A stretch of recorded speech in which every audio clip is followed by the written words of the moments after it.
13.8 billion years ago, something impossible happened. The entire universe exploded from a space smaller than an atom, bringing time, matter, and reality itself into existence. But here's the shock. Scientists now know the Big Bang wasn't the beginning. Before that cosmic fireball, there was something stranger than empty space. There was a quantum void buzzing with invisible energy, a place where the laws of physics themselves were being written. We're about to journey through colliding dimensions, endless cycles of creation, and discover why nothing might be the most powerful force in existence. If you're ready to see how reality bootstrapped itself from the impossible, hit that like button and subscribe. Let's dive in. Picture the darkest corner of space you can imagine. No stars, no planets, no light, just emptiness stretching forever. Now, here's what scientists discovered: that emptiness is a lie. When physicists examined the vacuum of space using quantum mechanics, they found something shocking. Empty space isn't empty at all. It's seething with energy. Think about the ocean's surface on a windless day. From far away, it looks smooth and still. Move closer, and you'll see tiny ripples, random disturbances appearing and vanishing. The quantum vacuum behaves the same way, except these ripples are invisible fields of energy that exist everywhere, all the time. This discovery is confirmed science, proven in laboratories across the world. The vacuum carries what physicists call zero-point energy, ZA, the lowest possible energy state that still contains measurable power. You can't remove it. You can't turn it off. It's woven into the fabric of reality itself. Here's where it gets stranger. This energy doesn't just sit there doing nothing. It shapes the universe. When two metal plates are placed extremely close together in a vacuum, they get pushed toward each other by this invisible force. Scientists call this the Casimir effect, and it's been measured with precision. The vacuum between the plates has less energy than the vacuum outside them, creating an imbalance that generates real physical pressure. This means that what we call nothing has structure. It has properties. It can be measured, manipulated, and studied. Ancient Greek philosophers believed that if you removed all matter from a space, you'd have true nothingness. They were wrong. Modern physics forbids it. The implications shake our understanding of existence. If the vacuum has energy, then nowhere in the cosmos is truly empty. Every cubic inch of space contains this baseline hum of quantum activity. When you wave your hand through the air, you're moving through an ocean of invisible energy that existed before the first star ignited and will persist after the last one dies.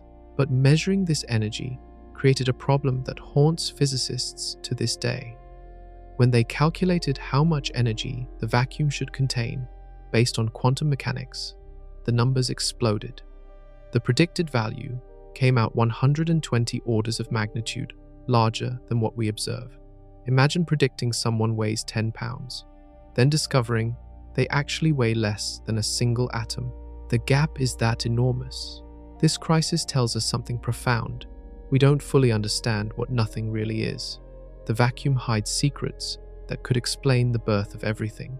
Scientists confirmed that empty space carries energy, but the mystery of why it carries exactly the amount it does remains unsolved. What happens when this quantum foam gets disturbed? The quantum vacuum doesn't just hold energy, it creates matter. Right now, in the space between your eyes and this screen, particles are appearing from nowhere. They exist for a fraction of a second, then vanish back into the void. Scientists call them virtual particles, and their existence has been confirmed through experiments that measure their effects with stunning accuracy. Here's how they work. Energy and matter are interchangeable, as Einstein showed us. The vacuum contains energy, and that energy constantly fluctuates. For the briefest instant, a fluctuation can become massive enough to split into a particle and its antimatter twin, an electron and a positron, for example. These pairs erupt into existence, live for a time span shorter than you can comprehend, then collide and annihilate each other. The energy returns to the vacuum. The cycle repeats endlessly. This happens trillions upon trillions of times every second in every cubic inch of space. The vacuum is not calm. It's a furious storm of creation and destruction happening at scales far below anything we can see directly. Yet we know these virtual particles are real because they leave fingerprints. In the 1940s, physicists noticed something odd about hydrogen atoms. The energy levels of electrons orbiting the nucleus didn't quite match predictions. The discrepancy was tiny, but it was there. After intense investigation, they realized virtual particles were responsible. These ghost particles briefly interact with the electron, shifting its energy by a measurable amount. Scientists call this the Lamb shift, and it proved that the vacuum isn't passive. It's alive with quantum activity. The evidence gets even more convincing. Virtual photons, particles of light that blink in and out of existence, create a phenomenon called vacuum polarization. They briefly screen the electric charge of particles, affecting how forces behave at quantum scales. Without virtual particles, the mathematics of quantum physics would collapse. They're not optional, they're fundamental. Think about what this means for the question of nothing. If the vacuum spontaneously creates matter, even for microseconds, then absolute nothingness is impossible. Nature won't allow it. The universe has a baseline level of chaos built into its foundation. But here's the unsettling part. If virtual particles can appear from the vacuum for tiny fractions of time, what stops a bigger fluctuation from happening? What prevents the vacuum from creating something that doesn't disappear? Something permanent? The answer involves a principle that makes nothing even stranger than you imagine. In 1927, a German physicist named Werner Heisenberg discovered a rule that breaks our common sense understanding of reality. It states that you cannot know both the exact position and exact momentum of a particle at the same time. The more precisely you measure one, the less you know about the other. This isn't a limit of our instruments. It's a fundamental property of nature. The universe itself doesn't allow certain information to exist simultaneously. Now apply this to energy and time. The uncertainty principle also states that energy can fluctuate wildly as long as it happens fast enough. The shorter the time interval, the larger the energy fluctuation that's permitted. This is why virtual particles exist.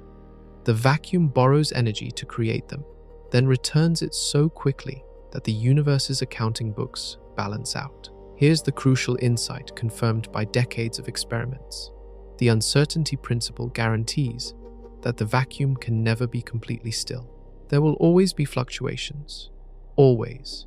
You cannot have a state of perfect nothingness, because that would require knowing the exact energy at an exact time, which nature forbids. Imagine trying to photograph a hummingbird's wings mid-flight. Your camera captures a blur because the wings move too fast.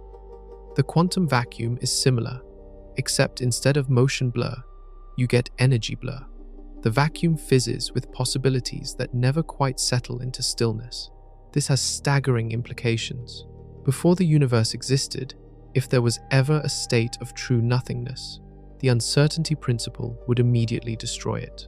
Quantum fluctuations would appear, energy would emerge, the void would become unstable. Scientists measure this instability in laboratories. When they cool systems down to temperatures near absolute zero, IMD, the coldest possible temperature, quantum fluctuations become the only motion left. Atoms still jitter, fields still oscillate. You can remove heat, remove particles, remove light, but you cannot remove the quantum uncertainty that makes the vacuum restless. This isn't speculation or philosophical musing. Teams of physicists have detected these fluctuations directly by studying how light behaves in carefully controlled experiments. They've measured the vacuum's random electric fields affecting electrons. They've observed the spontaneous emission of photons from atoms triggered by vacuum fluctuations. The evidence is overwhelming.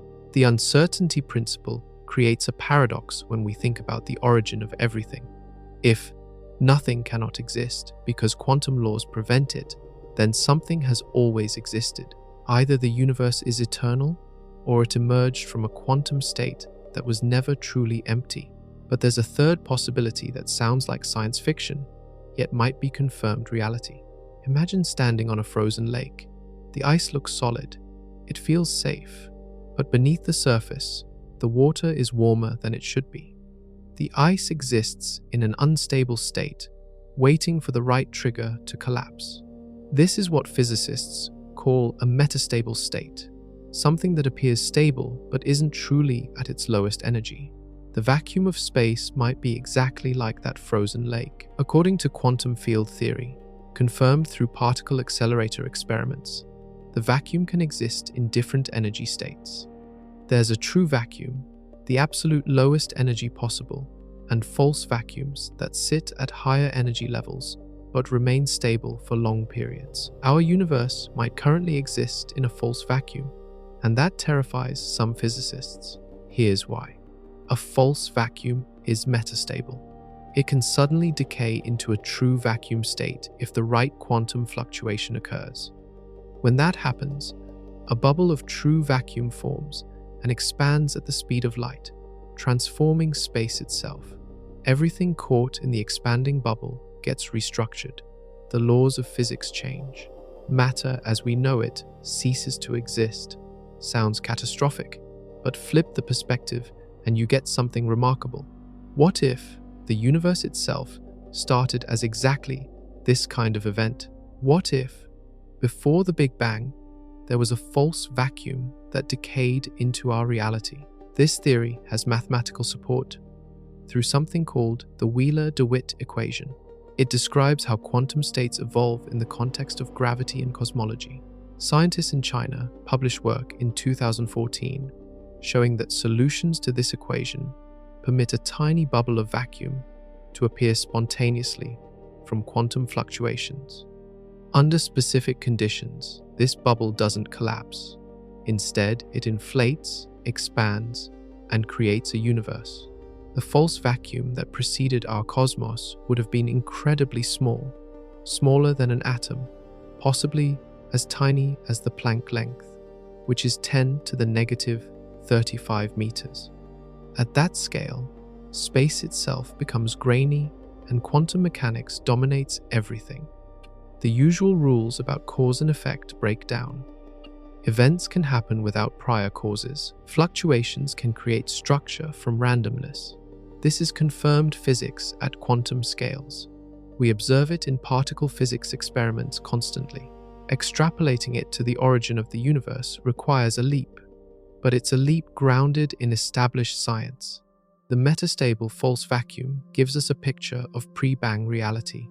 There was no swirling gas, no primordial matter, no time ticking forward. There was only a quantum state hovering in an unstable configuration, waiting for the fluctuation that would birth everything. How do we know this quantum energy does more than just exist? Energy has weight. It curves space-time, and the vacuum's energy is no exception. Einstein's equations of general relativity tell us that mass and energy both create gravity. A ball of gas creates a gravitational field. So does a beam of light. So does the energy of the vacuum, even though it's spread across empty space. This prediction has been tested and confirmed in multiple ways. The vacuum energy manifests as what Einstein called the cosmological constant, a number that describes how much energy exists in each cubic meter of empty space. For decades, scientists assumed this constant was zero. They were wrong. In 1998, two teams of astronomers made an observation that shocked the physics community. They measured distant supernovae, exploding stars that serve as cosmic distance markers, and discovered something impossible. The expansion of the universe is accelerating. Galaxies are flying apart faster now than they were billions of years ago. Gravity should slow expansion down. Matter attracts matter. The universe should be decelerating, possibly even contracting. But the data showed the opposite. Something was pushing space apart. The only explanation that fits the mathematics is vacuum energy. Empty space carries a small but non-zero amount of energy density, and this energy has a weird property. It creates repulsive gravity. Instead of pulling things together like normal matter, vacuum energy pushes them apart. The more space expands, the more vacuum gets created, which generates more repulsive force. It's a runaway process. Scientists call this mysterious component dark energy, and current measurements show it makes up about 68% of the total energy in the universe. Think about that. More than 2/3 of reality comes from the energy of nothing. Regular matter, stars, planets, gas, everything we can see contributes less than 5%. This discovery transformed cosmology. The vacuum isn't a passive stage where events happen. It's an active participant that shapes cosmic evolution. It bends space-time. It affects the paths of light. It determines whether the universe will expand forever or eventually collapse. The measurements have been refined through multiple satellites and telescope surveys. The Planck satellite mapped temperature fluctuations in the cosmic microwave background and confirmed the amount of dark energy with incredible precision. Ground-based telescopes measured how galaxies cluster and found perfect agreement. Independent methods converge on the same answer. Empty space has power. Real, measurable, universe-shaping power. And this raises a staggering question. If vacuum energy can dominate the entire cosmos today, what could it have done in the first moments of creation? The answer leads us to the most important event that happened before the Big Bang. Everything you've been told about the Big Bang needs updating. The hot, dense fireball that forged atoms and released light across space was not the beginning. It was the aftermath of something else, an event called cosmic inflation. Inflation theory, developed in the early 1980s by physicists including Alan Guth and Andre Linde, describes a period of exponentially fast expansion that occurred before the traditional Big Bang. During inflation, the universe doubled in size repeatedly in an incomprehensibly short time. We're talking about expansion faster than light, faster than anything the laws of physics normally allow. Here's the key point, confirmed through observation. Inflation solves problems that the standard Big Bang cannot. The universe is remarkably uniform. Galaxies separated by billions of light years have the same temperature, the same density, the same properties. How did regions of space that could never have communicated with each other become so similar? The old Big Bang model had no answer. Inflation provides one. If the universe started much smaller than expected, then inflated to enormous size in a fraction of a second, those distant regions were once close enough to reach equilibrium. They were neighbors. Then, inflation stretched them across opposite sides of the observable cosmos. The evidence comes from the cosmic microwave background, ancient light released 380,000 years after the Big Bang. When scientists mapped this radiation across the sky, they found tiny temperature variations that match predictions from inflation with stunning accuracy. The pattern of hot and cold spots looks exactly like what you'd get if quantum fluctuations during inflation were stretched to cosmic scales and imprinted on space itself. But here's what makes inflation revolutionary for understanding before. It happened in a universe that was cold and empty, not hot and dense. The inflationary epoch was driven by vacuum energy, NEHE, the same type of energy we discussed earlier. This vacuum energy caused space to expand exponentially, doubling the universe's size every tiny fraction of a second. Think about a chessboard with pennies doubling on each square. 1 penny, then 2, then 4, then 8. By the 40th square, you'd be a billionaire. Inflation involved at least 80 doublings, possibly hundreds. A region smaller than a grapefruit expanded to a size larger than the observable universe, all in less time than it takes light to cross an atomic nucleus. When inflation ended, the vacuum energy that powered it didn't just disappear, it transformed. The energy dumped into space, creating a flood of particles and radiation. This transformation was the Big Bang. The heat, the density, the primordial soup of matter. All of it came from the decay of the inflationary vacuum. So, the timeline looks like this. First, cold vacuum energy, then exponential inflation. Then the energy converts to matter and heat. That's the Big Bang you've heard about. Inflation came before. The question becomes sharper now. Numbers can be deceptive. When scientists say the universe doubled 80 times during inflation, it sounds almost modest. It's not. Each doubling multiplies size by 2. 80 doublings mean multiplying by 2 raised to the 80th power. Write that number out, and you get something with 24 digits. The universe expanded by a factor of 1 septillion, or even more depending on how long inflation lasted. This happened in approximately 10 to the negative 35 seconds, a decimal point followed by 34 zeros, and then a 1. Human minds aren't built to grasp this. Let's try an analogy. Imagine a virus particle, so small you'd need an electron microscope to see it. Inflate it through 80 doublings, and it becomes larger than the entire observable universe. That's the scale of expansion we're discussing. What makes this scientifically credible is that it solves real observed problems. One is called the flatness problem. Space can curve like the surface of a sphere, or curve like a saddle, or be perfectly flat. Measurements show our universe is extraordinarily flat, so flat that if you fired a laser beam across the observable cosmos, it would travel in an almost perfectly straight line for 93 billion light-years. The old Big Bang model couldn't explain this. Tiny deviations from flatness in the early universe should have grown enormous over billions of years. We should live in a universe that curves dramatically. We don't. Inflation solves this by stretching space so much that any initial curvature got smoothed out. It's like inflating a balloon. The surface becomes flatter and flatter as it expands. Another problem is the horizon problem. Light has only had 13.8 billion years to travel since the Big Bang began. That means regions of space separated by more than that distance have never been in contact. Yet, when we measure their properties, they're identical. Same temperature, same expansion rate, same physical laws. How did they coordinate? Inflation answers this. Those distant regions were once close together, in contact, able to reach the same state. Then inflation separated them faster than light could reconnect them. The coordination happened before inflation, and the uniformity we see today is the preserved memory of that earlier contact. The evidence supporting these 80 doublings keeps growing stronger.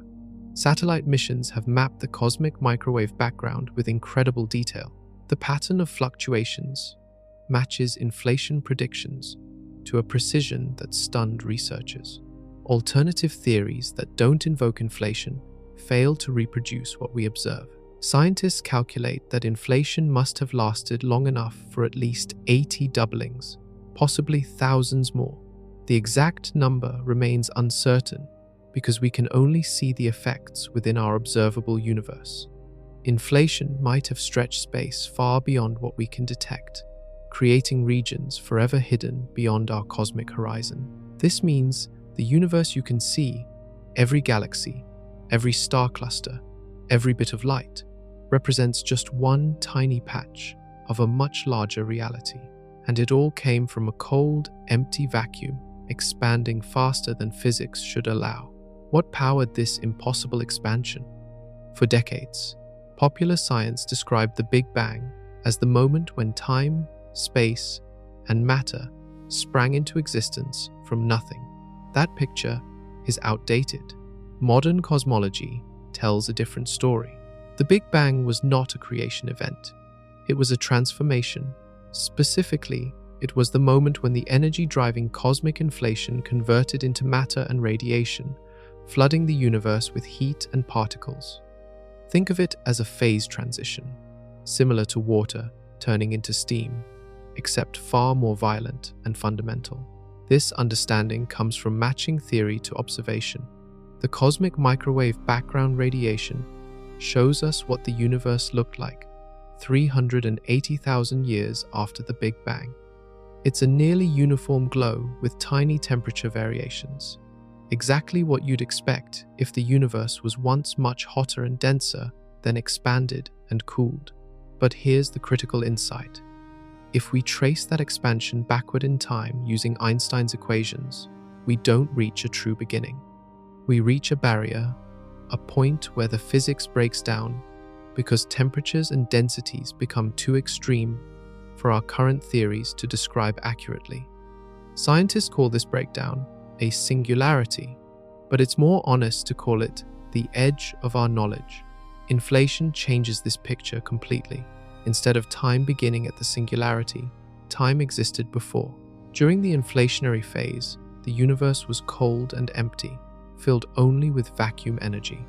Clocks ticked, space expanded, cause and effect operated normally. Then, inflation ended, and that's when the Big Bang happened. The energy that had been locked in the vacuum state during inflation needed to go somewhere. Physical laws require energy to be conserved. So, as inflation stopped, the vacuum energy decayed.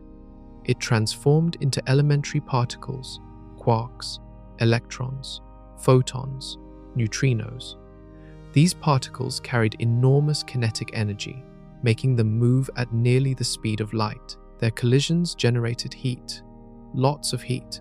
Within the first second after this transition, the universe reached temperatures of 10 billion degrees Celsius, hot enough to prevent atoms from forming, hot enough that only the most fundamental particles could exist. This seething plasma of matter and energy is what we call the early Big Bang universe. But that heat wasn't there during inflation.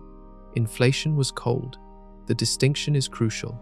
The Big Bang wasn't the start, it was the warm-up that came after. Scientists have traced this transition using both theoretical calculations and experimental data. Particle accelerators, like the Large Hadron Collider, recreate the conditions of the early universe by smashing protons together at enormous energies. These experiments confirm how matter behaves at extreme temperatures and validate the equations cosmologists use to model the Big Bang. The timeline now looks clear. First, a cold quantum vacuum. Then, inflation stretches it exponentially. Then, the inflationary energy transforms into heat and particles. That transformation is the Big Bang. After that comes the story you already know: cooling, atom formation, star birth, galaxy assembly.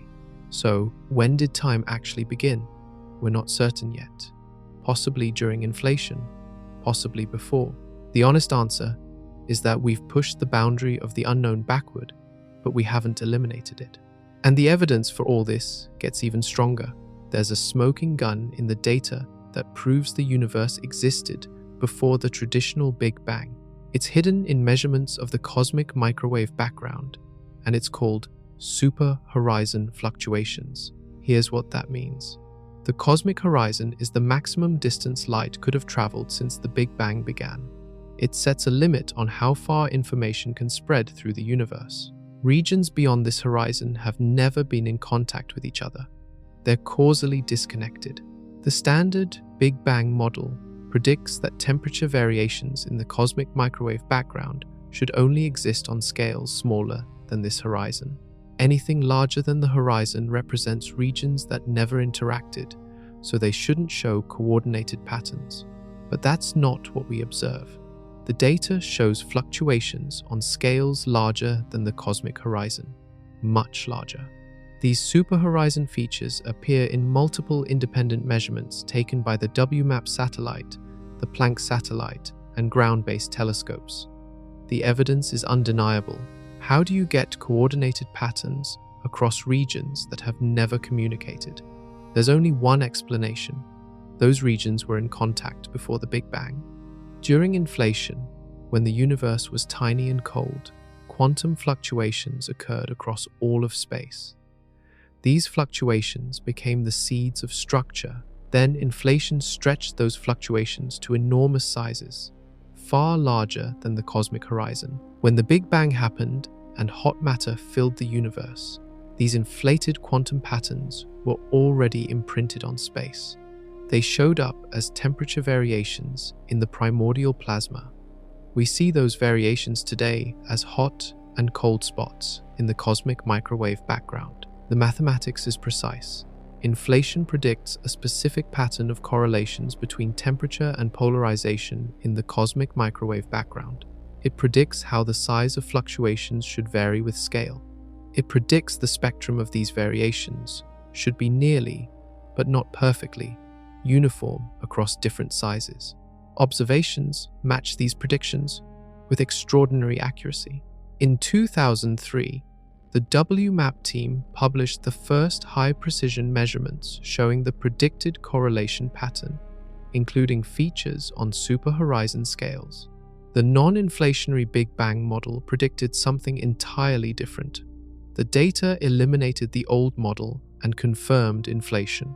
20 years later, with even better instruments, the agreement has only improved. The Planck satellite mapped these fluctuations with such precision that scientists can now test inflation's predictions to fractions of a percent. Every test passes. The superhorizon correlations are exactly where they should be. This represents one of the strongest pieces of evidence in all of cosmology. The patterns we see in the sky could not exist if the Big Bang was the beginning. They require a prior phase, inflation, where the universe was smaller, colder, and governed by different physics. Think about what this means. We've moved beyond philosophical speculation about before the Big Bang. We have observational proof. The light from the ancient universe carries information about conditions that existed before the traditional Big Bang happened. We can measure properties of that pre-bang state. We can test theories about it. The universe keeps secrets, but it also leaves clues. The cosmic microwave background is the oldest light in the universe. Released 380,000 years after the Big Bang, it's been traveling through space for over 13 billion years. When we capture this ancient radiation with telescopes, we're seeing a snapshot of the cosmos when it was young, hot, and simple. But hidden within that snapshot is information from even earlier, from the inflationary epoch before the Big Bang. Here's how that works. During inflation, the vacuum energy dominating the universe had quantum properties. Like everything in quantum mechanics, it experienced random fluctuations. These weren't just tiny ripples. Inflation amplified them, stretching microscopic quantum jitters into variations spanning millions of light years. When inflation ended and the Big Bang transition occurred, those variations became imprinted on the distribution of matter and energy. Regions with slightly more density would eventually form galaxy clusters. Regions with slightly less density would become cosmic voids. The structure of the entire universe traces back to quantum randomness during inflation. The cosmic microwave background captures this information because the photons released 380,000 years after the Big Bang traveled through space that already had these density variations. Hot spots in the radiation come from regions that were slightly denser. Cold spots come from regions that were less dense. The pattern we see today is a fossilized map of conditions created during inflation. Scientists have measured this map with incredible detail. The temperature varies by only a few parts per 100,000. The universe was remarkably uniform even then. But within that uniformity lies structure. Specific sizes of hot and cold regions appear more frequently than others, creating what cosmologists call the power spectrum. Inflation makes precise predictions about what this power spectrum should look like. The distribution of fluctuation sizes should follow a nearly scale-invariant pattern, meaning fluctuations of different sizes have almost the same amplitude. Observations confirm this prediction. The match is so close that it's become one of the fundamental pillars of modern cosmology. But the cosmic microwave background reveals more than just density variations. It also carries information about polarization, the orientation of the electromagnetic waves. This polarization gets affected by gravitational waves, and inflation should produce gravitational waves as a byproduct of its exponential expansion. detecting these primordial gravitational waves remains one of cosmology's biggest goals. If found, they would provide direct evidence of inflation's energy scale and offer a window into physics at temperatures far beyond what particle accelerators can reach. Multiple experiments are searching for this signal right now. Even without detecting gravitational waves yet, the temperature and polarization data we already have constrains inflation theories. Some models predict large gravitational wave signals. Those models are now ruled out. Other models predict specific patterns in how fluctuations behave on different scales. Observations test those predictions and eliminate models that don't match. The cosmic microwave background has become a laboratory for studying the pre-Big Bang universe. Every improvement in measurement technology brings new insights. The data keeps getting better, and the picture of inflation keeps getting clearer. What it reveals is a universe that existed in a state completely different from anything we experience today. We assume time flows in one direction, from past to future. We remember yesterday, but not tomorrow. Causes precede effects. The sequence of moments feels fundamental to reality, but what if time itself only began during inflation, or even later? This isn't wild speculation. It comes from taking Einstein's general relativity seriously. Einstein showed that time and space are linked as spacetime, a four-dimensional fabric that can bend, stretch, and warp. Gravity isn't a force acting through space and time. Gravity is the curvature of space-time itself. This means time is physical.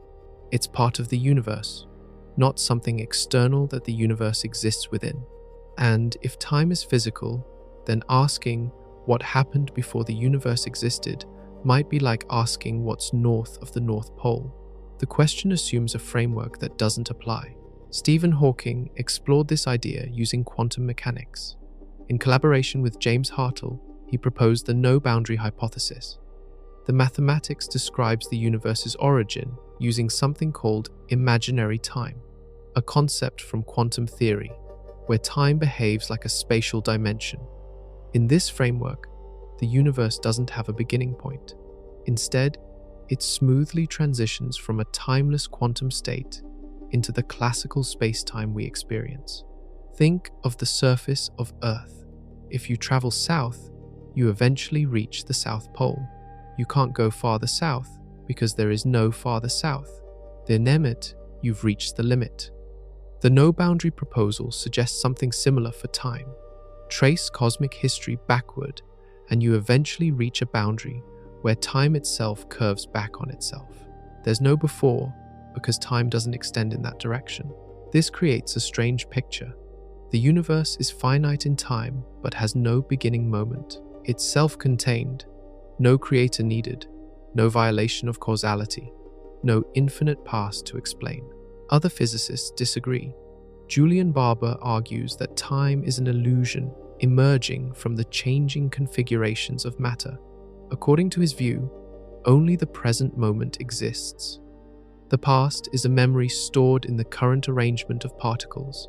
The future hasn't happened yet, so it doesn't exist. If time is illusory, then asking about before the Big Bang becomes meaningless in a different way. The confusing part is that both perspectives might be partially correct. At everyday scales, time behaves as we expect. Clocks tick.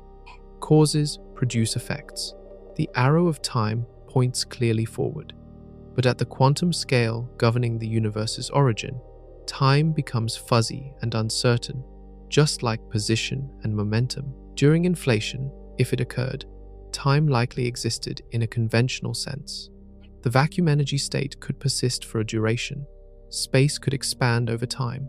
But before inflation, that's where our understanding fails. The mathematical singularity at the beginning of time might be telling us that general relativity breaks down and a quantum theory of gravity is needed. Nobody has successfully combined quantum mechanics and general relativity into a complete theory yet.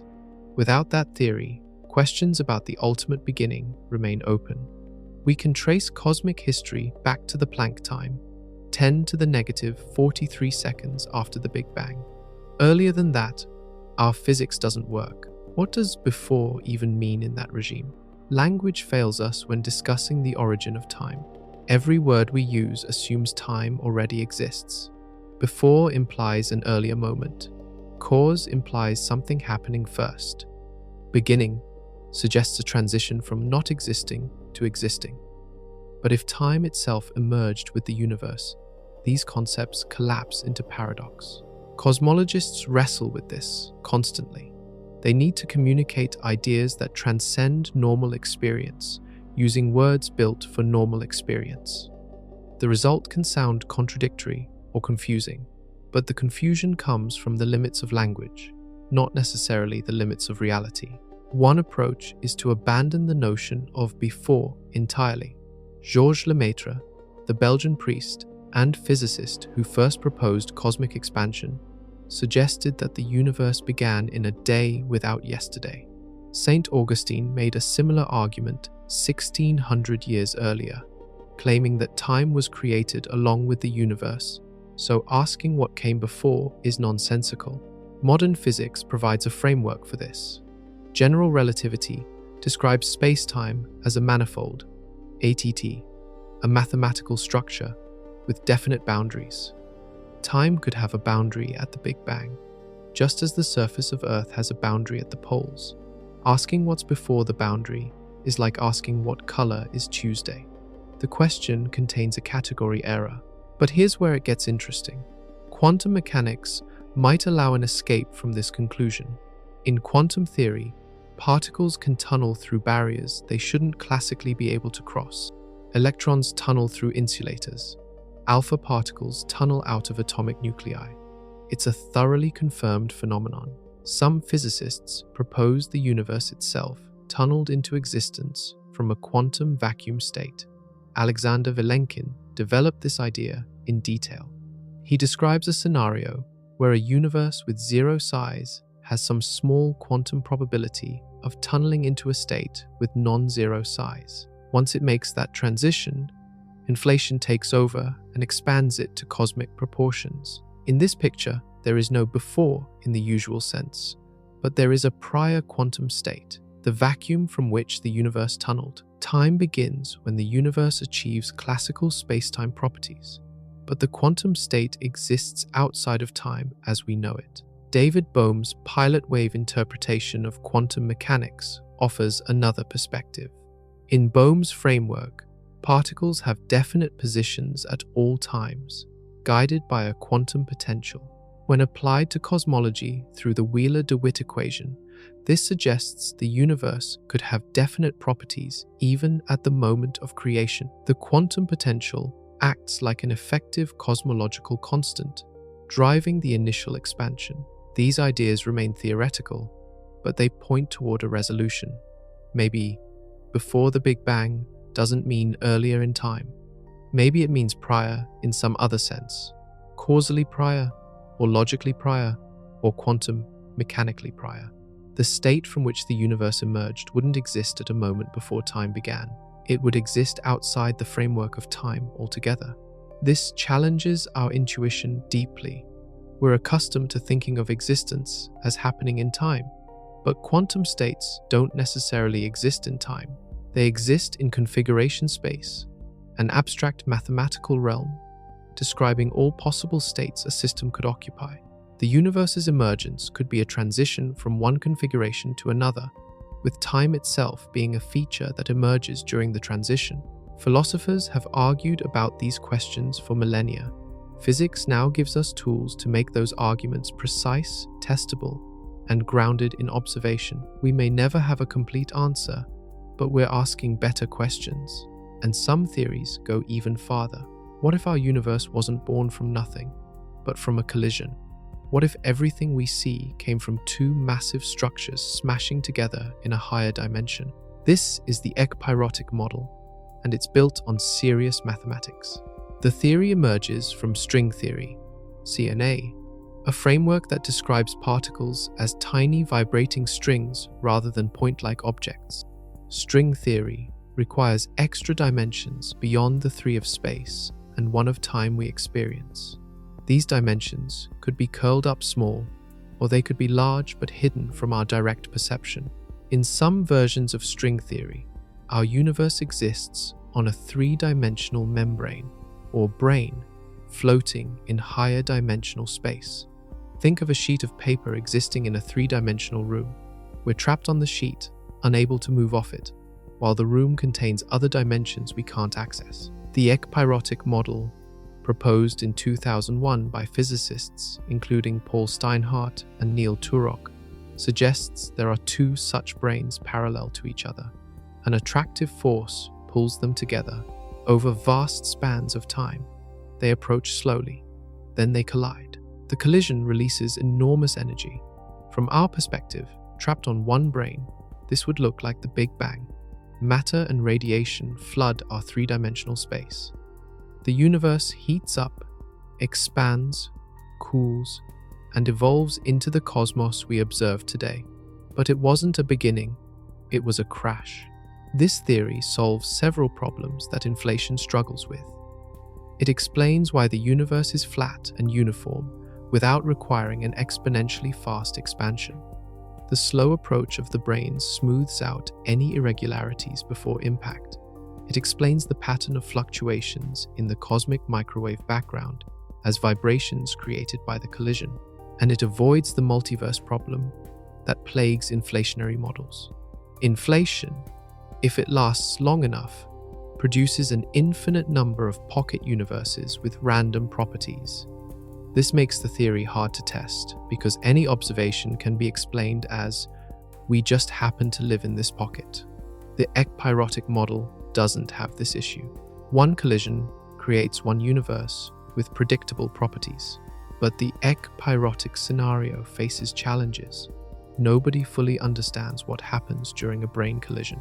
String theory isn't developed enough yet to precisely calculate the outcome. Some critics argue the collision might destroy the smoothness that the model depends on. Others point out that getting the right spectrum of density fluctuations requires fine-tuning the collision parameters. Despite these difficulties, the ekpyrotic model remains scientifically viable. It makes testable predictions. For example, it predicts gravitational waves from the collision would be too weak to detect in the cosmic microwave background. Inflation predicts they might be detectable. Future observations could distinguish between these scenarios. The ekpyrotic model also connects to something deeper, the idea that our Big Bang wasn't unique. If brains can collide once, they can collide multiple times. The collision could bounce the brains apart. They'd separate, drift in the higher dimension, then get pulled back together by the attractive force. Another collision, another Big Bang. This leads to a cyclic cosmology, where the universe goes through endless cycles of collision and separation. Each cycle creates a cosmos. Each cycle ends when the brains separate. Then, the process repeats. From our perspective, it would look like the universe expands, then contracts, then bounces into a new expansion. Except the bounce happens through a collision in a higher dimension, not a simple reversal of our three-dimensional space. The implications are staggering. The singularity at the beginning of the Big Bang has haunted physics for decades, a point of infinite density, infinite temperature, infinite curvature, a place where the equations break down and give nonsensical answers. Most physicists don't believe the singularity is real. They see it as a sign that general relativity fails under extreme conditions. The Big Bounce theory offers a solution. Instead of the universe beginning at a singularity, it transitions smoothly from a contracting phase into our current expanding phase.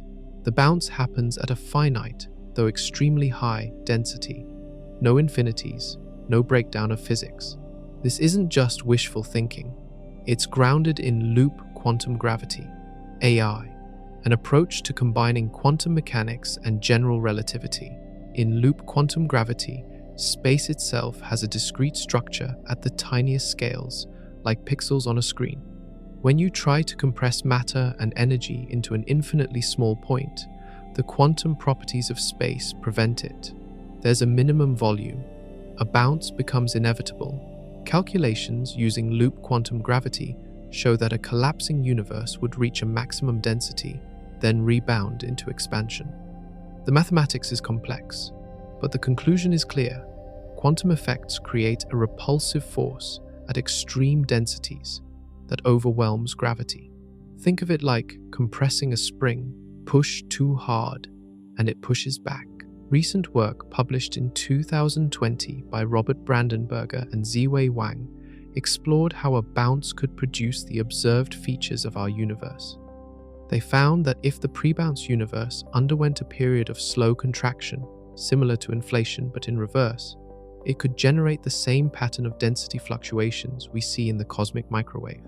Background: this means the universe before the bounce might have looked like ours in reverse. Galaxies merging instead of separating, light shifting toward blue instead of red. Time running backward from our perspective, though forward from the perspective of observers living in that epoch. When the bounce occurred, information from the pre-bounce universe could have survived the transition. The fluctuations in matter and energy distributions would carry through, seeding structure in the post-bounce cosmos, our cosmos. This creates a radical picture. The Big Bang wasn't the start. It was the midpoint of a much longer story. Before our expansion came a contraction. Before that, possibly another expansion. The universe might be far older than 13.8 billion years. It might have no age at all, stretching infinitely into the past through endless cycles. The Big Bounce avoids many philosophical problems that plague creation from nothing scenarios. It doesn't require explaining why the universe exists rather than nothing.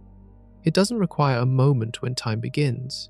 It simply requires quantum gravity to behave the way loop quantum gravity predicts. Testing this theory is challenging. The bounce itself happened under conditions we can't reproduce in laboratories. But the theory makes predictions about the cosmic microwave background and the spectrum of gravitational waves that might be detectable. Several experiments are searching for these signatures. If the Big Bounce is correct, then the question shifts. We don't need to explain the origin of the universe. We need to explain its structure and its cycles. Which brings us to the most ambitious idea yet. Imagine a cosmos that never began and never ends. A universe caught in an eternal rhythm of expansion, contraction, bounce, and expansion again. Each cycle lasting trillions of years. Each cycle creating the conditions for stars, planets, and possibly life. This is cyclic cosmology. The idea isn't new.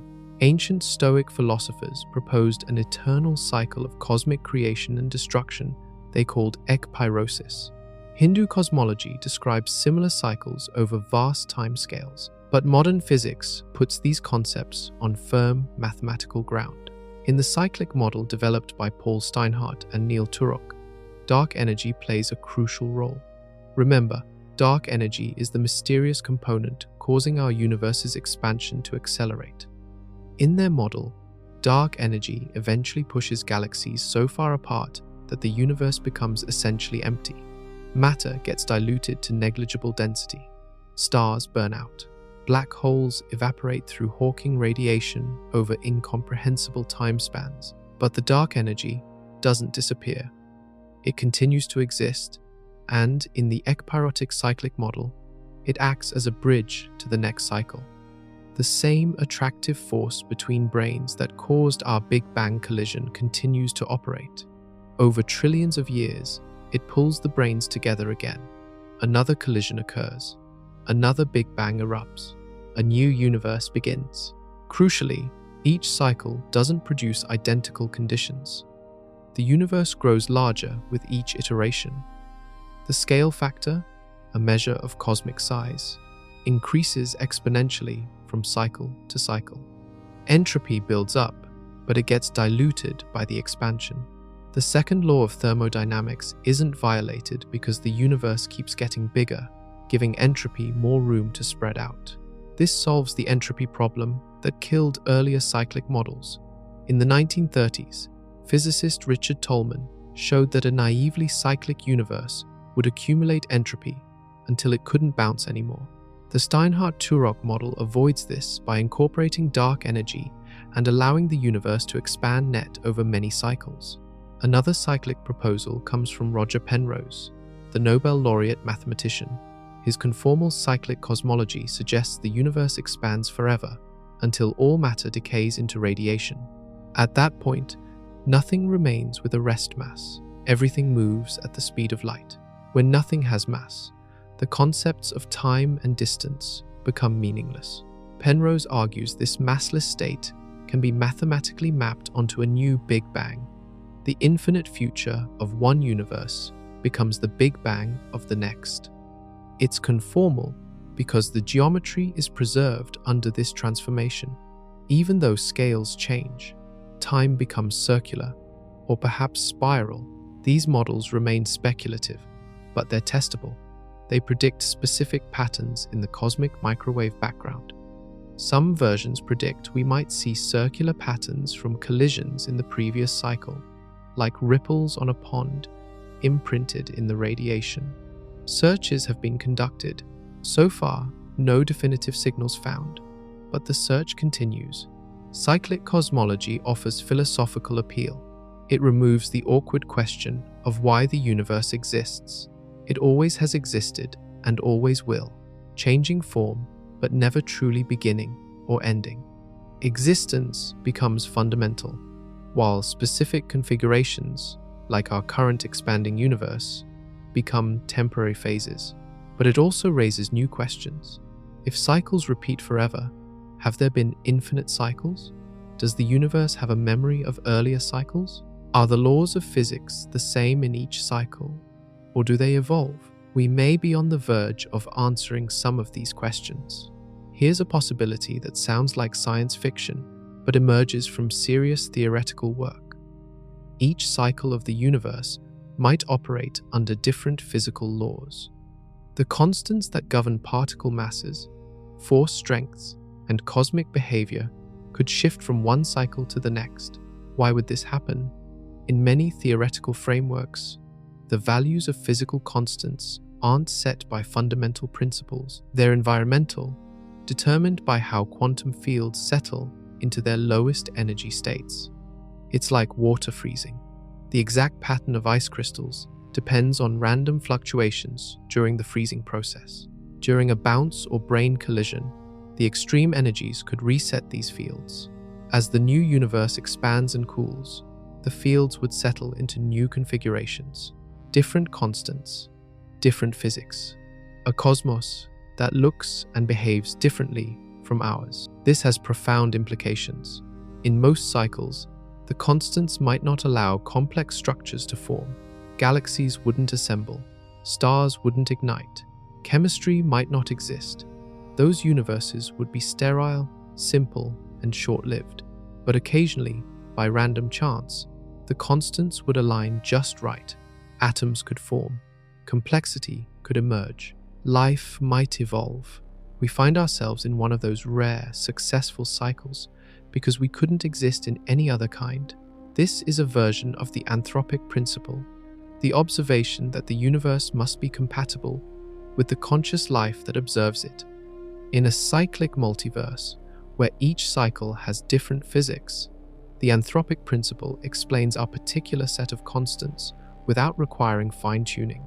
Some physicists find this explanation unsatisfying. It replaces the mystery of why our constants have life-permitting values with the assumption that all possible values occur somewhere in the cyclic sequence. You haven't really explained anything, you've just moved the mystery one level deeper. Others embrace it. If the cyclic model is correct and constants vary between cycles, then we can make statistical predictions. We should find ourselves in a typical life-permitting cycle, not a maximally life-permitting one. Our universe should be close to the boundary, where complex structures barely form. Too far from the boundary would be statistically unlikely. Some evidence tentatively supports this. The cosmological constant in our universe sits uncomfortably close to the maximum value that would allow galaxies to form. Much larger and cosmic expansion would have accelerated so fast that matter could never clump together. Much smaller and we'd need to explain why it's not exactly zero. We seem to be near a boundary, which cyclic anthropic reasoning predicts. Testing whether constants varied in previous cycles is nearly impossible. The bounce erases most information, but some theories suggest subtle imprints might survive. Topological defects, many, certain kinds of knots in spacetime, could potentially persist through a bounce and leave detectable traces. More realistically, we can test whether the framework allowing variable constants makes sense. String theory, for example, predicts a vast landscape of possible vacuum states, each with different effective laws of physics. Exploring which of these states are accessible and how transitions between them might occur is active research. The big picture, emerging from cyclic cosmology with variable physics, is humbling and grand simultaneously. Our universe isn't special. It's one outcome of an eternal process that generates cosmos after cosmos, most of them failures, some of them interesting, a few of them giving rise to observers who can ask these questions. We're left with a vision of reality far stranger than the simple something from nothing narrative. There might be no ultimate beginning, no final end, no single set of physical laws, just an infinite churning of possibilities, with brief windows where complexity flourishes before collapsing back into simplicity, then re-emerging in a new form. The universe, in this view, is not a creation, but an eternal transformation. General relativity and quantum mechanics are the two pillars of modern physics. General relativity describes gravity, black holes, and cosmic expansion. Quantum mechanics governs atoms, particles, and the microscopic world. Both theories work brilliantly in their domains, but they contradict each other at extreme scales. Loop quantum gravity attempts to resolve this conflict by applying quantum principles to space and time themselves. Instead of treating space as a smooth continuum, loop quantum gravity describes it as a network of discrete loops, tiny quantum units connected like chainmail.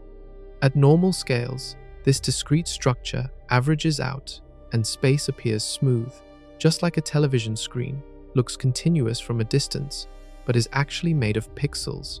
The key insight comes when you apply these ideas to the Big Bang singularity.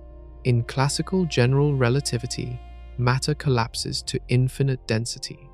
But loop quantum gravity says space has a minimum volume. You can't compress something smaller than the fundamental quantum unit of space, which exists at the Planck scale, about 10 to the negative 35 meters. When a collapsing universe reaches this density, quantum repulsion kicks in. The mathematics shows that gravity effectively reverses, becoming repulsive instead of attractive. The collapse halts and reverses into an expansion. The singularity gets replaced by a bounce, a smooth quantum bridge connecting contraction to expansion. This isn't speculation. Scientists have performed detailed calculations using loop quantum gravity equations. They've simulated how a universe evolves through the bounce. The results show that cosmological perturbations, the tiny fluctuations that seed galaxies, can propagate through the bounce without being destroyed. Information survives the transition. Abhay Ashtekar and his collaborators at Penn State have led much of this research. They've shown that a pre-bounce universe undergoing slow contraction would generate a nearly scale-invariant spectrum of perturbations, matching what we observe in the cosmic microwave background. The bounce doesn't erase this structure, it preserves it. This creates a testable prediction. Loop quantum gravity bounces should produce specific signatures in gravitational waves. The spectrum should differ slightly from what inflation predicts. As gravitational wave detectors become more sensitive, they might distinguish between these scenarios. There's also a philosophical shift here. Loop quantum gravity doesn't require anything beyond known physics. It doesn't invoke extra dimensions, colliding brains, or exotic forms of matter. It simply takes quantum mechanics seriously at all scales, including space-time itself. The singularity that terrified physicists for decades disappears. It was never real, just an artifact of using classical equations where they don't apply. Once you account for quantum effects, the universe has no beginning or end in the traditional sense. It's a continuous process with phases of expansion and contraction connected by quantum bridges. This resolves the paradox of creation. You don't need to explain how something came from nothing because there was never nothing. There was always a quantum space-time structure, eternally transforming between different states. But what triggered our particular phase? One of the strangest ideas in cosmology sounds like circular logic, but might be true. The universe could have created the conditions that allowed it to exist. It bootstrapped itself into reality through a self-consistent loop. Here's how this works. In quantum mechanics, the future can influence the past through what's called retrocausality.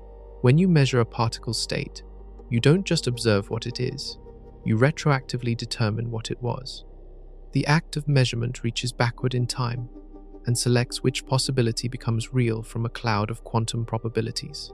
John Wheeler, one of the great physicists of the 20th century, proposed that the universe might work the same way. He called it the participatory anthropic principle. The existence of observers who can measure and understand the universe contributes to bringing that universe into existence. The cosmos creates observers who look back at its origin and, through that observation, help define what the origin was. This sounds mystical, but it emerges naturally from certain interpretations of quantum mechanics. The universe's wave function describes all possible configurations it could have. When conscious observers emerge and begin making measurements, they collapse parts of this wave function, selecting which history actually occurred. In this view, the Big Bang wasn't just a random event. It was the only event consistent with a universe that would eventually produce observers. Other possible initial conditions might have led to sterile universes with no complexity.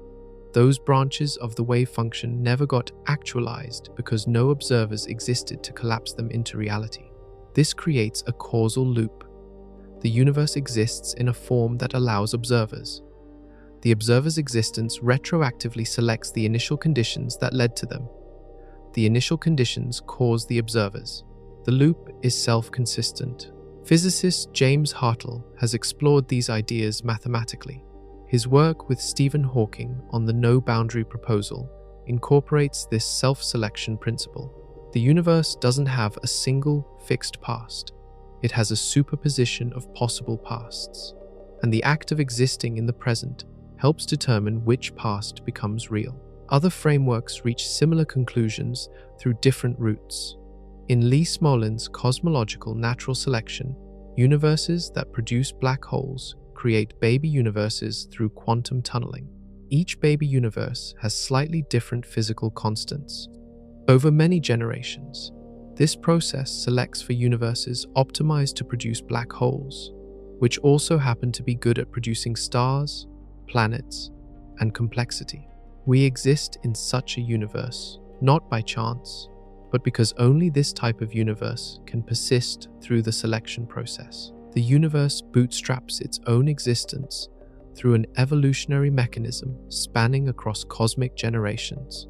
These ideas remain controversial and difficult to test, but they point toward a resolution of the deepest mystery.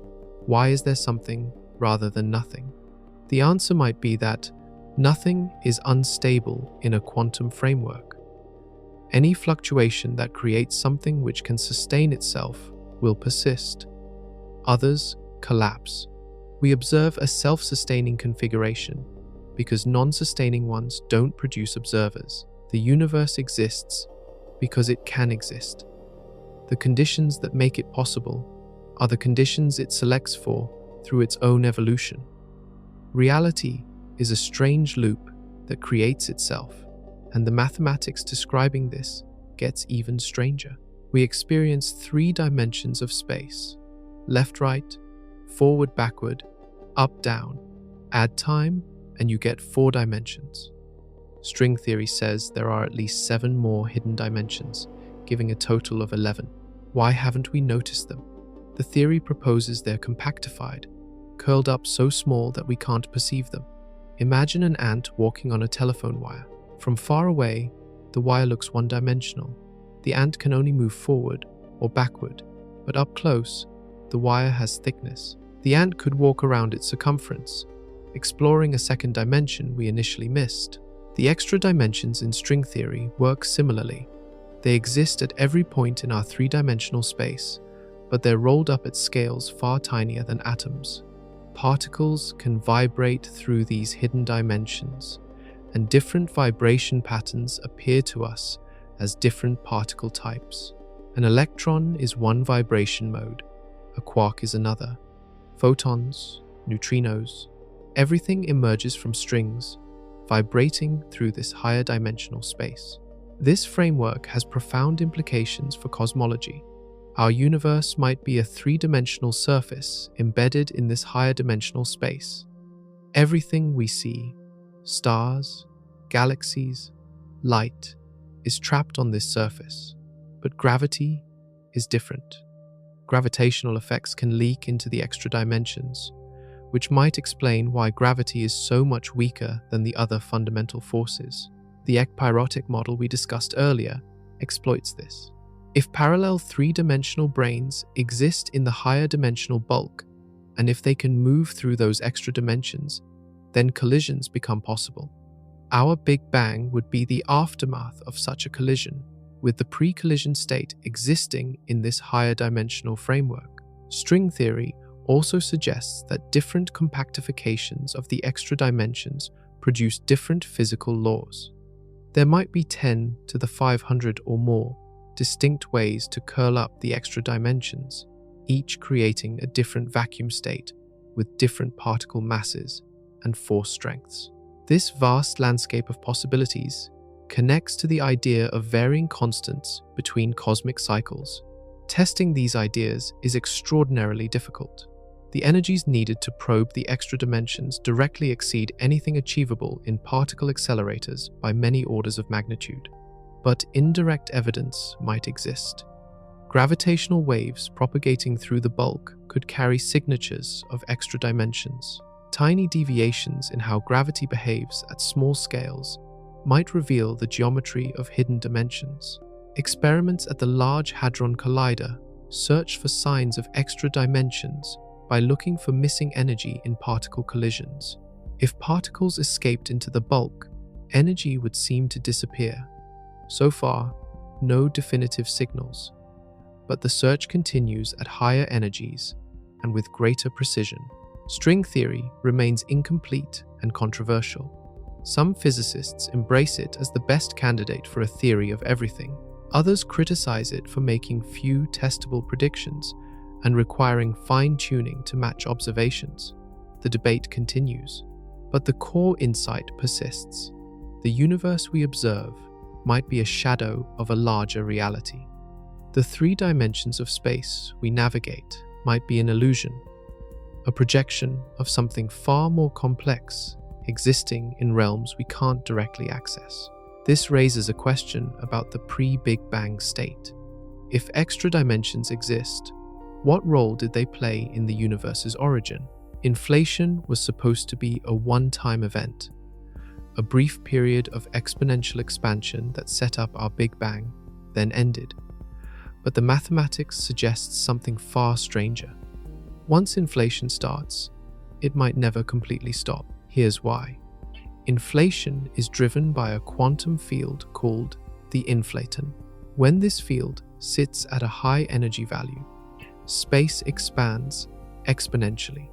As the field rolls down toward lower energy, inflation slows and eventually stops. The field's energy converts to matter and radiation. That's the Big Bang we know. But quantum fluctuations affect the inflaton field just like they affect everything else.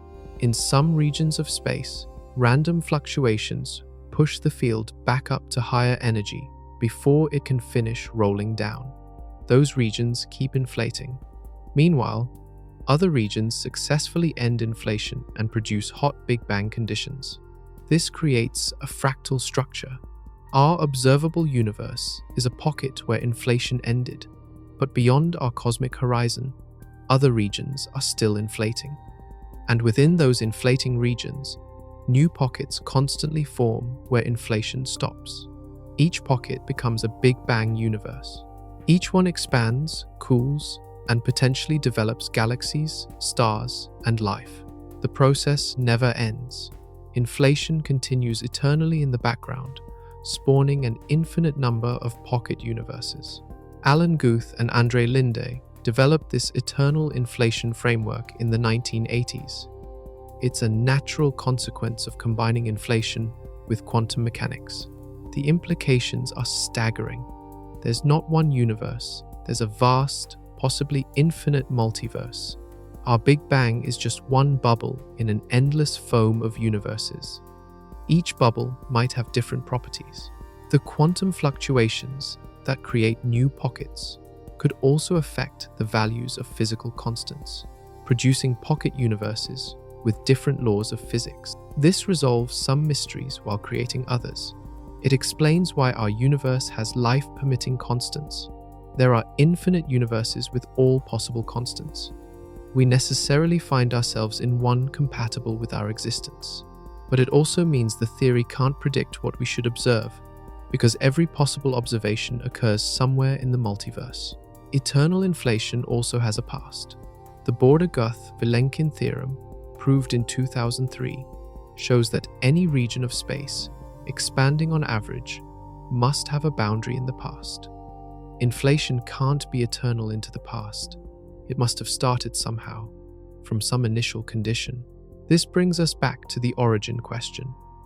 What triggered inflation in the first place?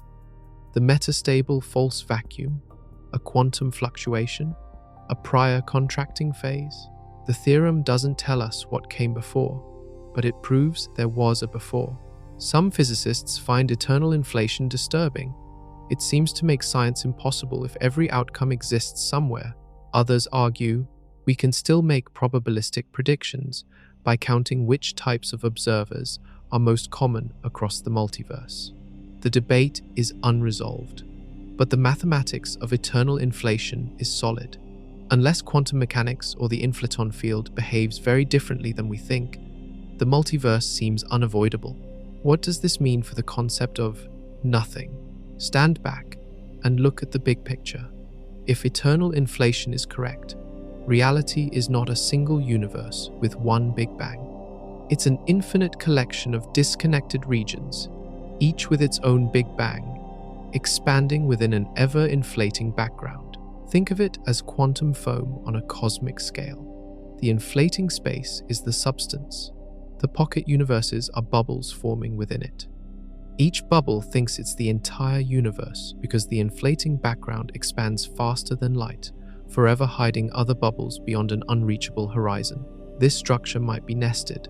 Within each pocket universe, if conditions allow, new phases of inflation could begin. Those would spawn their own sub-pockets. You'd get a hierarchy of nested realities, each level spawning the next, all embedded within the eternal inflation that never stops. Max Tegmark has classified different types of multiverses. Level 1 is simply distant regions of our own universe, beyond our observation horizon but obeying the same physics. Level 2 is the eternal inflation multiverse we're discussing. Different bubbles with potentially different physical constants. Level 3 involves the many worlds interpretation of quantum mechanics, where every quantum measurement splits reality into branches. Level 4 would be completely different mathematical structures obeying different logical rules.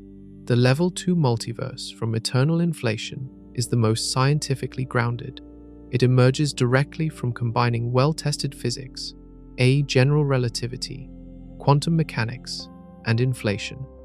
You don't need to assume anything exotic. The multiverse is a consequence, not an assumption, but it creates an observability problem. We can only see inside our bubble. The inflating background between bubbles expands so fast that light from other bubbles can never reach us. They're not just far away, they're causally disconnected. No information can travel between bubbles. Each pocket universe is fundamentally isolated. This seems to put other bubbles beyond the reach of science. If we can't observe them, test predictions about them, or interact with them in any way, Are they really scientific entities, or have we crossed into metaphysics? Some argue the multiverse remains scientific because it's a prediction of testable theories. We don't test the multiverse directly, we test inflation. If inflation is correct, eternal inflation follows naturally. Rejecting the multiverse means rejecting the logical consequences of confirmed physics. Others remain skeptical. They argue that good scientific theories should make definite predictions about what we observe. The multiverse allows anything, which means it predicts nothing. It's a failure of our theories, not a feature of reality. The debate continues, but observationally, we're stuck in our bubble. We can study its properties. We can map the cosmic microwave background. We can measure the expansion rate and the dark energy density. All of this tells us about our pocket universe. Whether infinite other pockets exist remains unknown, but the mathematics strongly suggests they do. And if they do, then the question of what existed before the Big Bang gets even stranger. Our Big Bang was not the beginning of inflation. It was the end of inflation in our local region. Other regions never stopped inflating. Still others ended inflation earlier or later. There's no universal before the Big Bang. Each pocket has its own timeline, its own origin, its own history. The multiverse as a whole might be timeless, with pockets beginning and ending at all moments, embedded in an eternal background. This is the picture modern cosmology paints. Not a simple creation story, a complex, layered reality where our universe is one small piece. For decades, popular science treated the Big Bang singularity as a physical reality, a point where the universe was infinitely dense, infinitely hot, infinitely curved. But physicists never believed it. A singularity signals the breakdown of your theory, not a description of reality. When equations give infinite answers, they're telling you the mathematical framework no longer applies. You've pushed the model beyond its domain of validity. General relativity predicts singularities. Black holes have them at their centers. The Big Bang has one at its beginning. But general relativity is a classical theory. It doesn't include quantum mechanics. At small scales and high energies, quantum effects become crucial. Ignoring them guarantees your predictions will fail. Think of it like predicting the behavior of water. Classical fluid mechanics works great for describing rivers, waves, and pipes. But at molecular scales, where individual water molecules matter, you need quantum chemistry. Classical fluid equations give nonsensical results at atomic scales because they're the wrong tool. General relativity is the wrong tool at Planck scales. The Planck length is 10 to the negative 35 meters. The Planck time is 10 to the negative 43 seconds. The Planck energy is about 10 to the 19 GeV, roughly the energy of a flying mosquito compressed into a single particle. These are the scales where quantum gravity becomes essential. At these scales, space and time stop behaving classically. They fluctuate, they become uncertain. The very concepts of distance and duration lose their usual meanings. A singularity, which requires compressing something into exactly zero volume, becomes impossible. Quantum mechanics won't allow it. Stephen Hawking and Roger Penrose proved theorems showing that general relativity predicts singularities under very general conditions. Their work was brilliant and important, but it also highlighted exactly where general relativity fails. The singularity theorems tell us where we need a better theory. Loop quantum gravity replaces the singularity with a bounce. String theory might replace it with a minimum size determined by string length scales. Other quantum gravity proposals have their own solutions. The details differ, but the conclusion is the same. The singularity isn't real. This means the Big Bang wasn't a moment when the universe sprang from nothing into something. It was a transition from one quantum state to another. The pre-transition state might have been a contracting universe, an inflating vacuum, a higher dimensional brain configuration, or something else entirely. But it was something, not nothing. The mathematical fiction of the singularity misled generations of physicists and the public. It made the origin of the universe seem more mysterious than it is. Yes, we don't fully understand quantum gravity. Yes, the precise details of the transition remain unclear, but we know the universe didn't begin at an infinitely dense point, because infinite density is unphysical. This shifts the question. We're not trying to explain how something came from absolute nothing. We're trying to explain what the pre-Big Bang quantum state was and why it transitioned into our current expanding universe. That's still a profound question, but it's a tractable one. Quantum mechanics and general relativity are both experimentally confirmed to incredible precision. Quantum mechanics predicts the behavior of atoms, lasers, and computer chips with perfect accuracy. General relativity predicts the orbits of planets, the bending of light around galaxies, and the detection of gravitational waves. Both theories work flawlessly in their domains, but they contradict each other when you try to combine them. This isn't a minor technical issue. It's a fundamental clash of principles. In quantum mechanics, you can measure a particle's energy with arbitrary precision if you're willing to wait long enough. Time is a background parameter that flows uniformly. In general relativity, time is part of space-time, which curves and warps. Time runs at different rates, depending on gravity and motion. There's no universal clock. In quantum mechanics, particles exist in superpositions. An electron can be in multiple places at once until you measure it. In general relativity, space-time has a definite geometry. You can't have space-time in a superposition of different curvatures, or can you? These contradictions become critical at Planck scales, where both quantum effects and gravitational effects are strong. You need a theory of quantum gravity, N1, a framework that incorporates both sets of principles consistently. Nobody has one yet that's complete, tested, and universally accepted. String theory offers one approach. It replaces point particles with vibrating strings. This smooths out the singularities that plague quantum gravity calculations. The mathematics is elegant, and the theory potentially describes all forces and particles within one framework, but it requires extra dimensions, has many possible solutions, and makes few testable predictions at accessible energies. Loop quantum gravity takes a different route. It quantizes spacetime directly, treating it as a network of discrete loops. This avoids singularities and explains how space emerges from quantum building blocks. But it struggles to incorporate matter and forces beyond gravity. Connecting it to particle physics remains challenging. Other approaches exist. Causal dynamical triangulations build spacetime from simple geometric pieces and evolve it through quantum rules. Asymptotic safety suggests gravity might remain well-behaved at high energies through a special mathematical property. Emergent gravity theories propose that spacetime isn't fundamental, but emerges from more basic quantum information. Each approach has strengths and weaknesses. Each makes different predictions about Planck's scale physics. And frustratingly, directly testing these predictions is nearly impossible with current technology. The energies are too high, the scales are too small, but cosmology provides an indirect testing ground. The early universe naturally probed Planck scale physics.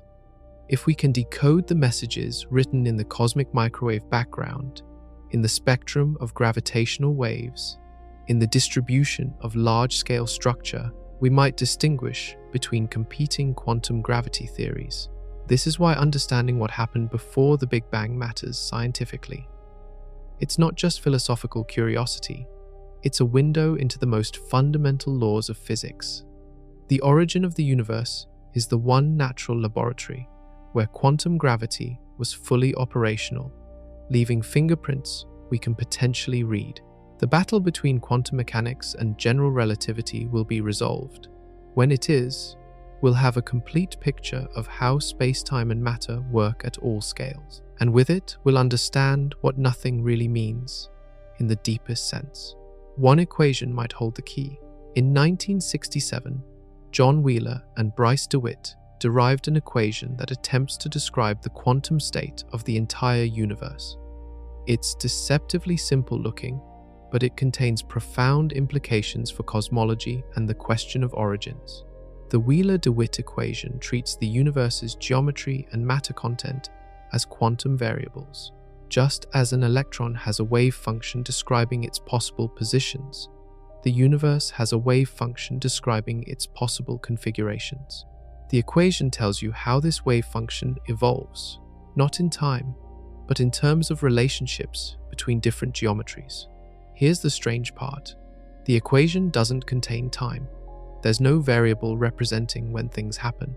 Instead, it describes correlations between different aspects of the universe's state. It's sometimes called the equation with no time, and it raises deep questions about whether time is fundamental or emergent. When applied to cosmology, the Wheeler-DeWitt equation allows solutions where a universe tunnels into existence from a state with zero size. This isn't a metaphor. It's a quantum mechanical process, similar to how particles tunnel through barriers. The universe starts in a configuration that classically couldn't expand. Then, quantum tunneling allows it to jump to a configuration that can. Alexander Vilenkin developed this universe from nothing scenario using the Wheeler-DeWitt equation. In his framework, the nothing is a quantum vacuum state with no classical spacetime. The universe tunnels from this state into a small, closed space that immediately begins inflating. From our perspective inside the universe, it looks like time begins at the moment of tunneling, but calling it nothing is misleading. The quantum vacuum state exists. It has properties. It's described by mathematical laws. It's not absolute philosophical nothingness. It's the quantum mechanical ground state before classical spacetime emerges. Other solutions to the Wheeler-DeWitt equation exist. The Hartle-Hawking no-boundary proposal uses imaginary time to smooth out the singularity. Bohm's pilot wave interpretation suggests the quantum potential in the equation acts like an effective cosmological constant. Each approach gives different insights into what the pre-classical state might be. Chinese physicists Dongshan He, Dongfeng Gao, and Qingyu Kai published work in 2014 exploring spontaneous creation solutions. They showed that under certain conditions, a Planck-sized vacuum bubble has a non-zero quantum probability of expanding rather than collapsing. Once expansion begins, inflation takes over and creates a universe. The probability is tiny. But in a timeless quantum realm, where all possibilities exist in superposition, tiny probabilities become actual outcomes given enough trials. And in an eternal quantum foam of fluctuating vacuum states, every possibility eventually happens. This provides a mechanism for the universe's origin that doesn't require an external cause. The quantum vacuum is inherently unstable. Virtual fluctuations constantly occur. Most collapse immediately. But occasionally, by chance, one grows into an inflationary bubble that becomes a universe.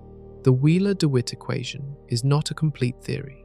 It assumes a particular form of quantum mechanics and doesn't incorporate all aspects of quantum field theory. But it demonstrates that mathematics allows for spontaneous creation of universes from quantum states. Whether nature actually uses this mechanism remains unknown. Testing these ideas is extraordinarily difficult. The wave function of the universe isn't directly observable. We're inside it, part of it. We see its consequences, the structure of spacetime, the distribution of matter, but not the underlying quantum state itself. Yet, the implications are clear. The universe's origin might be a quantum event requiring no external trigger.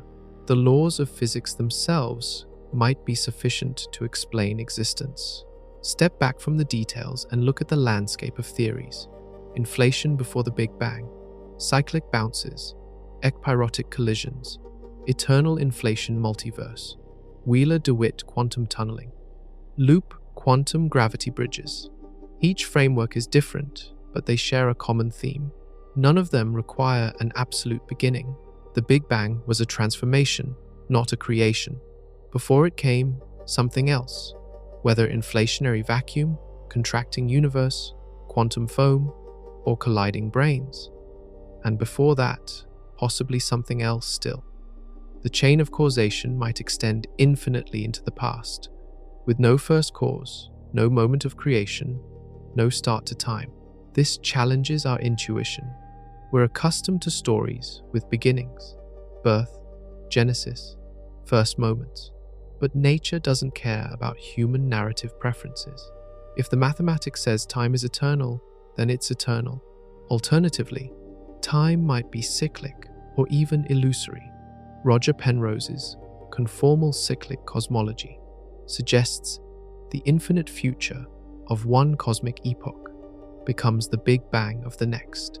Time loops back on itself. Julian Barber argues time is an emergent property of changing configurations, not a fundamental dimension.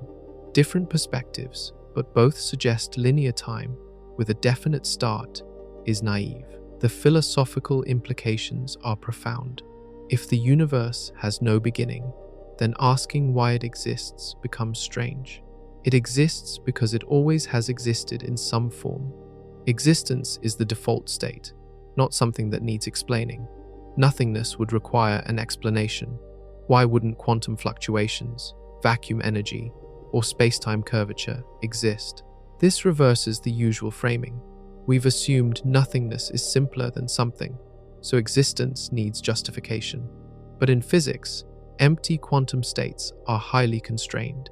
True nothingness, i.e., no fields, no vacuum energy, no quantum fluctuations, no mathematics, no laws, i.e., might be impossible. It might violate consistency requirements we don't fully understand yet. If so, then something has always existed and always will exist. The universe transforms continuously. It goes through phases, expanding, contracting, bouncing, inflating, generating structure, dissipating into radiation, repeating. Each phase looks different, but the underlying reality persists. We find ourselves in an expanding phase seeded by a hot Big Bang that was itself seeded by cold inflation. Trillions of years from now, dark energy might dominate completely, diluting matter to negligible density. The universe would become cold and empty again. Is that an end? Or just another phase transition preparing the conditions for what comes next? If brains collide, another Big Bang could occur. If quantum tunneling happens, new inflationary bubbles could spawn. If loop quantum gravity is correct, maximum density could trigger a bounce. The universe would continue, just in different form. This picture fits with deeper principles in physics. Energy is conserved, information might be conserved. Fundamental constants seem to be constant. Reality has structure and follows rules. Why would that structure suddenly appear from nothing or disappear into nothing? The universe doesn't begin or end, it transforms. And that transformation is governed by principles we're gradually uncovering through observation, experiment, and mathematical reasoning. The question shifts from why is there something rather than nothing to what determines the form that something takes at any given moment. The answer to what existed before the Big Bang is both simpler and stranger than absolute nothing. There was something, a quantum state, a vacuum field, a contracting universe, a colliding brain, a timeless configuration space. The details remain uncertain. The framework differs between theories, but the conclusion is consistent. Nothing, in the philosophical sense, never existed, and possibly cannot exist. The quantum vacuum won't allow it. The uncertainty principle prevents it. The mathematics forbids it. Reality, at its deepest level, is not empty. It's not static. It's a dynamic system of fields and probabilities and geometry that never stops evolving. The Big Bang was one moment in this endless evolution, an important moment for us because it created the conditions for stars, planets, and life. but not a special moment cosmically, just a transition, like water turning to steam, except what transitioned was space-time itself. Modern cosmology has pushed our understanding back beyond the traditional Big Bang to reveal a richer story. We know inflation happened first, driven by vacuum energy. We know the universe might be cyclic, bouncing, or colliding through endless epochs. We know quantum gravity replaces the singularity with something finite. We know the vacuum contains energy that shapes cosmic evolution. What we don't know yet is which framework is correct. Is it ekpyrotic collisions, loop quantum bounces, eternal inflation multiverse, Vilenkin tunneling? Perhaps multiple frameworks are correct in different regimes. Perhaps they're all approximations of a deeper theory we haven't discovered. Future observations will narrow the possibilities. Better measurements of the cosmic microwave background, detection of primordial gravitational waves, more precise tests of dark energy, advances in quantum gravity theory, experiments pushing to higher energies. Each piece of data constrains what models are viable, but already we know enough to revolutionize how we think about origins. The universe didn't come from nothing. It came from something that transforms. That something has always existed, at least as far as our physics can tell. The question isn't why existence rather than non-existence. The question is why this particular form of existence right now. And the answer involves quantum mechanics, gravity, vacuum energy, inflation, and possibly higher dimensions. It involves mathematics, describing how fields evolve, how space-time curves, how probabilities collapse into actuality. It involves natural law, not supernatural intervention, physical process, not metaphysical mystery. The cosmos is not a creation. It's an eternal pattern of change, sometimes expanding, sometimes contracting, sometimes inflating, sometimes bouncing, always transforming, always existing, never truly beginning or ending in any absolute sense.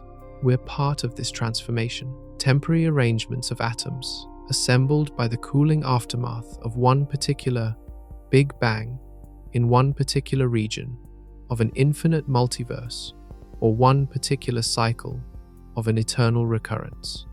We exist for a brief moment, aware and curious, trying to understand the larger pattern we're embedded in. And what we've learned is humbling. The universe is far older, far larger, and far stranger than we imagined. Our Big Bang wasn't the start of everything.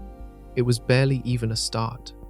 Just one more transition in a reality that has no beginning and needs none. Nothing never existed. The void was never empty.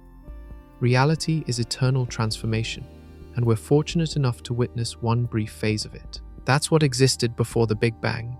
That's what exists now. That's what will exist forever. Not nothing, everything.